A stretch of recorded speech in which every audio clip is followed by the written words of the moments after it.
Costa Rica cumple 25 días de protesta. Una reforma fiscal impopular sigue adelante en el Congreso mientras las calles se llenan de detractores de esta iniciativa. Aún así el Congreso agilizó el debate de la reforma para posiblemente adelantar su aprobación. Y cuando se llega casi al mes de protestas sindicales, de huelgas sindicales sin obtener apenas concesiones del gobierno, algunos manifestantes pierden la paciencia. Este miércoles descargaron su furia contra el presidente Carlos Alvarado. Ayer, con gritos, insultos, recriminaciones, el presidente se encontraba en el Teatro Nacional, pero los manifestantes bloquearon la salida. Así que el equipo presidencial decidió sacar al presidente por la puerta trasera, pero aún así no escapó a varios reclamos. Tras la experiencia, Alvarado restó importancia al incidente. Que nadie nos quite la paz. Ese fue su principal mensaje. El presidente quiso demostrar que ese tipo de agresiones son una excepción en Costa Rica y no la regla. Y para demostrarlo volvió a visitar la misma plaza del incidente. Ahí lo tiene usted, escúchelo. Que nadie nos quite la paz.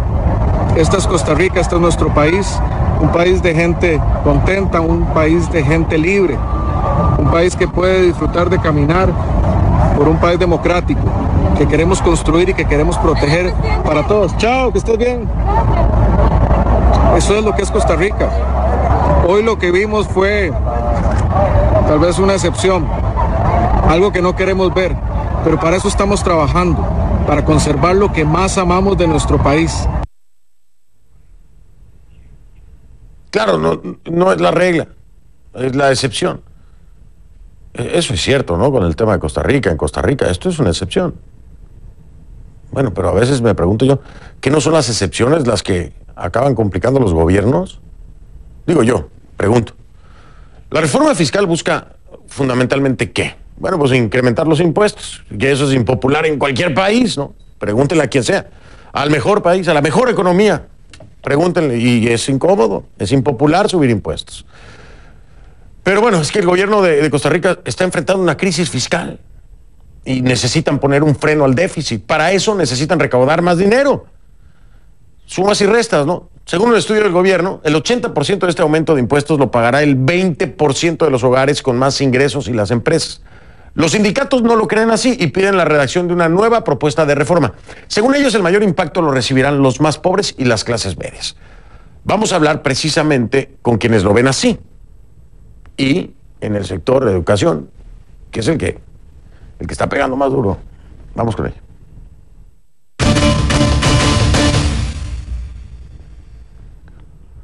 Le doy la bienvenida a Mélida Cedeño, presidenta de la Asociación de Profesores de Segunda Enseñanza, quien nos acompaña. Gracias por estar aquí, profesora. Buenas noches. Muy buenas noches, don Fernando. Muchísimas gracias por este espacio.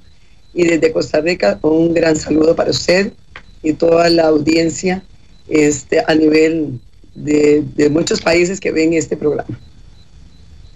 Claro que sí. Claro, un abrazo grande para Costa Rica, con todo mi cariño. Bellísimo país. Hoy con una complicación muy grave, profesora. A ver, aquí hay un planteamiento de un impuesto, un incremento en los impuestos, un IVA, convertirlo en un IVA del 13%, pero va a agravar servicios y algunos productos que antes estaban exentos. Básicamente eso es lo que está pasando con esta propuesta. ¿A qué se oponen ustedes y por qué piensan que esto tendrá un mayor impacto en la gente pobre y en la clase media? Bueno, efectivamente es un proyecto de ley, como usted ahora lo mencionaba, antipopular, un proyecto de ley que viene a afectar a la clase media, a los más pobres de este país, en donde vienen más impuestos a la canasta básica, a los servicios esenciales, un IVA que viene también a tocar el bolsillo de las familias, a empobrecer las familias costarricenses, a precarizar los salarios. Sin embargo, no ataca directamente a la estructura de este déficit fiscal, que es la evasión y la elusión fiscal. Nosotros tenemos claro de que hay un déficit, no es provocado por la clase trabajadora o el pueblo de Costa Rica, sino que es provocado precisamente por los grandes evasores que eluden el pago de impuestos.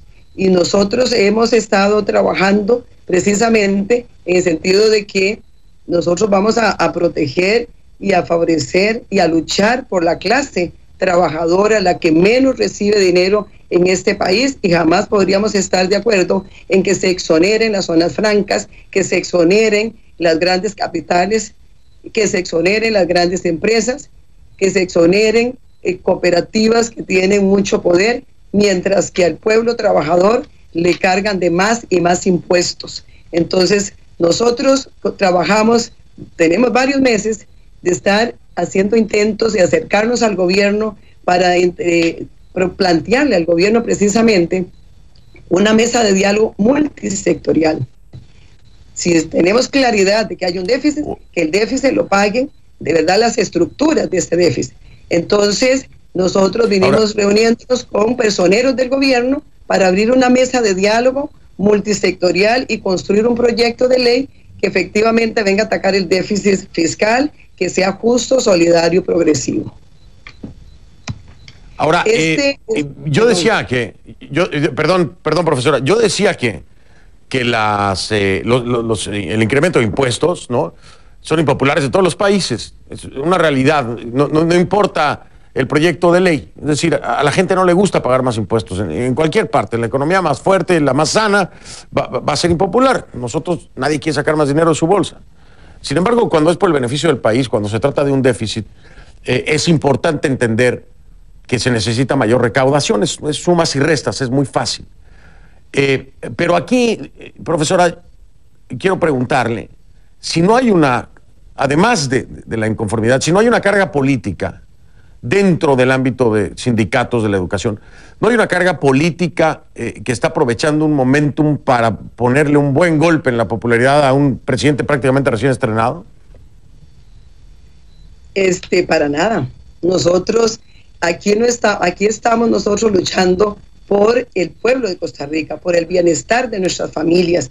Estamos luchando precisamente, yo le decía anteriormente, o sea, sabemos que hay un déficit. No es provocado por el pueblo de Costa Rica, no es provocado por los empleados públicos que anteriormente nos querían achacar, y es la misma ministra de Hacienda la que dice en una de sus intervenciones hace poco, en una entrevista que le hicieron, que ella está consciente que el déficit no es provocado por la clase trabajadora, por el pueblo de Costa Rica. Estamos conscientes de que hay un problema en Costa Rica, que hay que resolverlo, que efectivamente pues nadie quiere pagar impuestos. Sin embargo, aquí nosotros nunca nos hemos negado de que hay que pagar impuestos. El problema acá, como lo decimos aquí muy popular, la faja solo se soca al lado de los trabajadores, pero no se soca la faja a los grandes empresarios, a los grandes capitales, y por eso es nuestra inconformidad. Por eso hemos hablado con el señor presidente de la República, nos dimos la tarea de varios meses con especialistas en la parte de economía, de construir un proyecto de ley, de dar una propuesta alternativa, y no solo el sindicato, sino que hay varios personas que han hecho también su trabajo, pero la unidad sindical dio una propuesta alternativa que de verdad viene a atacar el déficit fiscal, que va a recaudar más que este proyecto de ley que en este momento en la Asamblea Legislativa han aplicado el acelerador. Ya. Oiga, voy a marcar una pausa. Perdón, profesora. Perdón que la interrumpa. Voy a marcar una pausa y voy a regresar. Quiero preguntarle algo que yo no sé si sea justo o no, pero que tiene una afectación muy importante. Es el tema de la educación. Se calcula que cerca del 70% del personal del Ministerio, o sea, de lo que es educación, se ha sumado al movimiento. Pero aquí casi la mitad de los centros educativos están cerrados por completo. Esto impacta directamente al futuro del país. No hay una manera de sobrellevar esto sin tener que impactar a la educación, sin tener que retrasar los calendarios escolares. No hay una manera de hacerlo, no hay una manera de seguirse manifestando, pero sin impactarle a estos jóvenes y niños que buscan el futuro y el mejor futuro para ellos y para su país. Le pregunto, porque esto, así como es de impopular el tema de los impuestos, esto es también muy impopular entre la población y en cualquier país, cuando no se pueden dar las clases o no se pueden tomar las mismas, ¿no? Le pregunto eso, me da su perspectiva después de la pausa, si le parece. le escucho para saber cuál es la justificación o el sustento. A ver qué tan breve podemos ser con la respuesta. Que no impacte la protesta, que es la que tiene todo el derecho, a la educación, porque hay centros educativos cerrados, muchos de ellos. ¿Cómo hacer eso? ¿No se puede? Don Fernando, antes de darle la respuesta con respecto a la educación, yo sí quiero mostrarles a ustedes que nosotros sí entregamos una propuesta alternativa al señor presidente en sus manos, en donde sí ataca el déficit fiscal, propuesta por la Unidad Sindical de Costa Rica, una propuesta justa y solidaria para Costa Rica.